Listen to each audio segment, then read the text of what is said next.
Hello, everyone, and welcome to The Wrap by Michigan Medicine Headlines. I'm Dan Ellman with the Department of Communication. And I'm Bailey Merzick, also with the Department of Communication. Today, we're going to celebrate Heart Month with a discussion involving two members of the cardiovascular care team here at Michigan Medicine. Now, before we get into that, check out other heartwarming episodes of the Employee Podcast, including last week's show where I was the guest and Jeremy Fallis took over as host. You can find that episode and all the others on iTunes, Stitcher, Google Play, or any other podcast hosting platform. New shows also can be found on the Michigan Medicine YouTube channel and as part of the Headlines Week in Review. And with that, let's bring in Beverly Kuznitsky and Amber Spenceley. Can the two of you get us started by introducing yourselves and explaining your roles at Michigan Medicine? Hi, thanks for having us on. I'm Amber Spenceley, and I am a registered dietitian here, and I work with the Cardiovascular Center in the outpatient clinic. I also cover the metabolic fitness program, which we'll talk about a little bit later. Yes, and I'm Bev Kuznitsky. I'm also a dietitian here at Michigan Medicine. I work at Domino Farms. And in addition to my cardiovascular role, I supervise 5 other specialty dietitian areas. I've been a dietitian over 30 years, and I'm glad to join you here for Heart Month. Awesome. Well, we're happy to have you. Now, Bev, let's start with you. We mentioned that February is American Heart Month. So can you tell our listeners what in general does a heart healthy diet actually look like? Sure. We tend to encourage a Mediterranean or a DASH type eating pattern. DASH stands for Dietary Approaches to Stop Hypertension. Both of these diet patterns are very plant forward. So they encourage a lot of fruits and vegetables, whole grains, legumes being those beans, lentils, healthy fats, and low-fat dairy products. The Mediterranean or DASH eating pattern can or doesn't have to have animal protein in it, but if you do choose to have animal proteins, we are encouraging fish at least a couple times a week and chicken with no skin. I would say one of the big things that when I work with patients, it's often, what they're not eating. So I enjoy working with them going to the grocery store, finding new flavors, new foods, things to add for fun. Yeah, so helping patients with diets seems like something you do a lot. What type of patients do you usually work with in your daily work? Yeah, well, so we see patients for both primary prevention and secondary prevention. So primary prevention, those that don't have heart disease yet, and we're trying to prevent it, which is a great spot to start. Our secondary prevention patients already have heart disease, and we want to keep them healthy, strong, and going forward. So honestly, it could be a patient who's had an MI, a stroke, maybe before or after heart transplant, valve replacement, peripheral vascular disease, hypertension. We work with them on that DASH diet. As Amber mentioned, she works with metabolic syndrome. Metabolic syndrome is, a group of characteristics that if you have 3 of 5, which are blood pressure, high glucose, abdominal obesity, high triglycerides, or low HDL, metabolic syndrome. So we work with those patients. Lipid, cholesterol disorders. I mean, it's just a huge variety of patients that we get to work with. Yeah, that's great. So I'm going to open this up to both of you. What sort of programs, clinics, classes, et cetera, does your team support outside of like the one-on-one patient work? So as I mentioned, I do the metabolic fitness program, which is a 6-month-long program, and it's pretty comprehensive. So it's not me working alone. I work alongside exercise physiologists, alongside a social worker who does our behavioral health component. And we have a lot of guest lectures, including, I forgot to mention, we have a nurse who also does intake, midpoint checkup, and the final visit where labs are drawn and measurements are taken. So like I said, it's the 6-month-long program to really help people adapt lifestyle changes that eventually, hopefully, leads to improvements in cholesterol, in a number of measures, including blood sugar or A1C. And then I might be jumping ahead just a little bit here, but we also do virtual visit group classes, myself as well as our whole team of dietitians. Um, the ones that I teach are, um, well, it's a plant-based series. So I have 3 classes, and my first class is all about a plant-based diet, which is the fundamentals, it's called. And it's really to help people just learn about a plant-based diet and how to do it healthfully, like which micronutrients might be needed to consider, and then also just, any questions you might have about a plant-based diet. And then my secondary class is adding beans to your diet, which is all about how to incorporate beans, how to cook them so they're digestible, um, different recipes, and it's probably my favorite class. And then the final class I teach in my series is how to add soy to your diet. So kind of myth busting is involved in that one. But that's a series I teach monthly and on Wednesdays. So the first, second, and third Wednesday of every month, and people can do all of the classes or just one. Some of the other classes we teach or groups that we have, we're part of the Lipid Clinic. So the Lipid Clinic involves patients who have either genetic predisposition for hypercholesterolemia or may just have really high numbers. So working with the providers to find both lifestyle and medication means to bring that down. We are part of the hypertension clinic. So for blood pressure, we work with the providers on that as well. Patients get lifestyle modification and potential medications as well. And another big area for our group of dietitians is cardiac rehab. So patients who've left the hospital with the event, they usually spend, up to 12 weeks coming to exercise 2 to 3 times a week. And we're very fortunate. We have a dietitian in there that can work with them on a weekly basis, just changing small habits, pushing them towards a new direction with their diet. So this question is for Amber. Let's say I was going to see a dietitian at Michigan Medicine. What would the visit look like, and any follow-up appointments look like? So our initial visit, it depends on the person, but typically I would say lasts about 50 minutes. And it usually starts with the reason for the visit. So maybe why they were referred by their doctor. I also like to start my visits by asking my patients what they're interested in getting from the visit, which may or may not match with what the referral is for. I really like to make sure my patients are getting what they want out of it. That really helps with buy-in and with results. After that, I like to gather some background information. So learning what are, what are some lifestyle barriers that may be getting in the way, or just kind of what's going on in a person's life that may impact the goals we set together. Then I gather what I call a diet recall. So, or a typical day, some people call it. So I just gather, kind of what a person might eat throughout the day, just so I can get some samples, and gathering that information, I can learn things like which foods they like. I get to learn a little bit more about what cooking might look like in their home.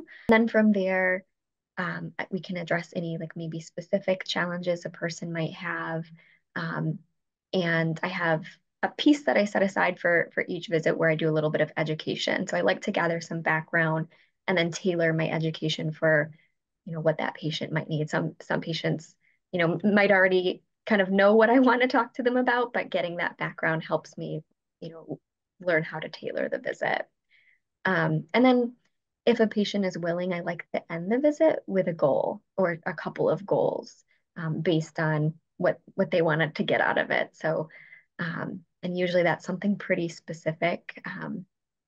We create kind of SMART goals, and that leads me to a follow-up. If a person is interested in a follow-up visit, we might come back to their goal that they set in the previous visit and see, if there's any troubleshooting that is needed, or maybe we can move on and set some new goals. And usually that's a 30-minute visit is for follow-up. Without getting into too many specifics, is there sort of a success story with a patient that Amber, maybe you've seen, or Bev, you've seen as well, that can really highlight the work that you two do? Yeah, so it is really hard to pinpoint like a specific success story, but things that um, I would consider success. Some are a little bit more obvious, like improved laboratory values, right? A patient might be coming to me to lower their cholesterol. So obviously, an improvement in those numbers, I see that all the time, and that's a success. Um, Outside of that, I really love hearing people tell me how adopting new habits has changed their life. So I hear people telling me, hey, I feel like I have a lot more energy. Or I really like to learn that people are getting a better relationship with food, right? Sometimes people come to me with, um, we have a diet culture where food can be very black and white, right? So improving someone's relationship with food can go a long way. And then I probably my favorite success is when somebody's having fun with it, right? When they're starting to incorporate foods that they've never tried before and they're really enjoying it. Or maybe they've, find some sort of joyful movement that they enjoy doing. So success can look a lot of different ways. I want to agree with what Amber said on many of those topics that, we can see success from labs. But one of my favorite success stories is when a patient is in a visit with you and says, this was fun. I was expecting you to take everything away from me, and I'm enjoying this, and I'm looking forward to seeing you again. So to me, that is a huge success in itself. Yeah, I want to add to that, Bev, because we hear that a lot. Like patients don't necessarily know what they're getting into when they meet with a dietitian, and there's some connotation that it is about a diet, right? And not necessarily that lifestyle stuff that we've been talking about. So kind of breaking that expectation and having it be something somebody actually enjoys, right? Like it's not a punishment, but it's like learning and fun for people. That's nothing more rewarding than that. So aside from seeing all the patient success stories, what would you say is your favorite part of working in cardiovascular medicine? So I'll start this one, Amber, and then let you take it from me. My favorite part of working in cardiovascular has to be the patients. I mean, they're just a wonderful group that it's always somebody different, but there's such a variety and an interesting story behind each patient. So I really enjoy that. In addition, I do like the team that we have. I like the multidisciplinary part of what I do as a clinician. So working with the providers, I'm always learning something from them, as well as I hope it goes both ways. So Yeah, I would agree with Bev. The patients and seeing some of those success stories are helping somebody with something that's been challenging for them maybe their whole lives. Um, Outside of that, I really like this area of nutrition. I've worked in a lot of different areas, and I really like to talk about heart health. And I think it's maybe one of the first areas where I felt like I could really talk about plant-based nutrition, and there's a lot of people interested in that. So those are my favorite aspects of this role. Now, before we wrap up the conversation, I actually want to go back to something Amber had mentioned, which is myth busting. And that's one of the classes you like to do. What would both of you say is like one of the biggest myths about the work that you do or just nutrition in general? So the first one that comes to mind that I think the myth we bust is we are not the food police. You can have whatever you want. We're just going to help you fit it in the best way possible. So Awesome. And that's, and I love it because so many of these conversations that we have with experts at Michigan Medicine, it's all about moderation, right? Like you just said, you're not taking anything away. You're just trying to make you use what you love or eat what you love in a more healthful way. And that's the same when it comes to, I've had conversations about alcohol and other things, where you don't have to necessarily take it all away. That's sometimes not the healthiest way to change your habits. But it's all about moderation. So that's great. So finally, to wrap up the conversation now, why should somebody see a cardiovascular dietitian? What is the biggest benefit the patient will get out of their work with you? So I think some of the biggest benefits patients can get is acceptance for themselves to say, again, we're back to this. what is it that you like? What is it you want? And so we can help you see the vision that says that I'm okay where I'm at. I'll keep moving forward.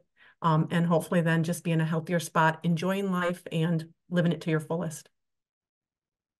I would also add to that and just say we have a specialized knowledge of, there's multiple aspects of nutrition, and we, day in and day out work with patients with cardiovascular conditions. So I think that specialized knowledge is definitely a reason to work with us. All right. Well, thank you both so much for sharing your insight today. If you want to learn more about Heart Month, you can go to mmheadlines.org. That's mmheadlines.org. For one of you, your work isn't quite done here. Now, Beverly, you won the coin toss before the show, so you're going to be in the hot seat for the lightning round when we ask one of our guests 4 quick-fire questions that they have not seen before. Are you ready to go? As ready as I'll be. Yep. Shoot. Okay, so we've talked a lot about diet and heart health today, but let's turn to exercise. So what is your favorite way to work out? My latest go-to, especially this time of year, is yoga. So I've been doing, it's not hot yoga, it's about 90 degrees in there, and I really enjoy it, especially on a Monday after work, going in there and just letting the day go. So love it. Yeah. All right, now the next 2 questions are timely ones. This past weekend was the Grammy Awards. Who is your favorite musical artist, band, or singer? Okay, I loved seeing Billy Joel. That was that was easy one. Yeah. Okay, and another timely one. This upcoming Sunday is, of course, the Super Bowl. So what will you be more into, the game itself or the halftime show or the commercials or all of it? I would have been into the Lions the most, but I will be into the game. So I'll go with the game the most, but all of it, yeah. I know, I'm almost like, do I even want to watch it? Because they were so close, and it's going to be depressing to watch, but that's okay. All right. I was expecting you to ask me to pick a team, and that was going to be hard. So yes. Well, I feel like I have to pick the Chiefs because I'm just mad at the 49ers for beating the Lions. Gotcha. So what are you going to do? All right, finally, if you could travel anywhere in the world this year for a vacation and cost wasn't an issue, where would you go? Ooh, lots of places. I want to pick Australia because I've never been there. But Italy is a very close second. So yeah. Australia sounds great until you find out all like the creatures crawling around Australia. That takes it out for me. It will be on my bucket list eventually. So all right. Well, thank you so much, Beverly, for sharing your thoughts and for sharing your insight into heart health. If you want to learn more about American Heart Month, you can go to mmheadlines.org. That's mmheadlines.org. All right, now while you're there, check out other featured stories from this week, including a peek into the work life of Connor Rivera, who carries out video game therapy at Mott. It's a really cool job. He does amazing things. So check out the feature on him at mmheadlines.org. That's mmheadlines.org. Okay, Dan. So we asked Bev about her favorite musical group or artist. What about you? All right, so she completely stole my thunder on that because I am like probably an old man at heart, and Billy Joel is amazing. I've seen him twice in person. He is still rocking out and giving like 2.5-hour concerts. So I love that, and I love seeing him perform at the Grammys. I know it had been decades since he had done that. So Billy Joel is probably my number one. What about you, Bailey? Ed Sheeran probably would be mine. I saw him in concert this past summer in Detroit where Eminem came out, so that was awesome too. But no, Ed Sheeran would be my number one. I've listened to probably every single one of his songs multiple times. So yeah, big fan. Awesome. All right, it's time for the weekly trivia contest. This week's question is, what are the dates of the upcoming Vital Voices engagement survey? Once again, what are the dates of the upcoming Vital Voices engagement survey? You can find the answer in headlines, and once you know it, send it to headlines@med.umich.edu for the chance to win a prize. And that's all the time we have for today. Thanks, Amber and Bev, for joining us, and thanks, as always, to our listeners and viewers for everything you do for patients, families, and each other. And we'll see you next week.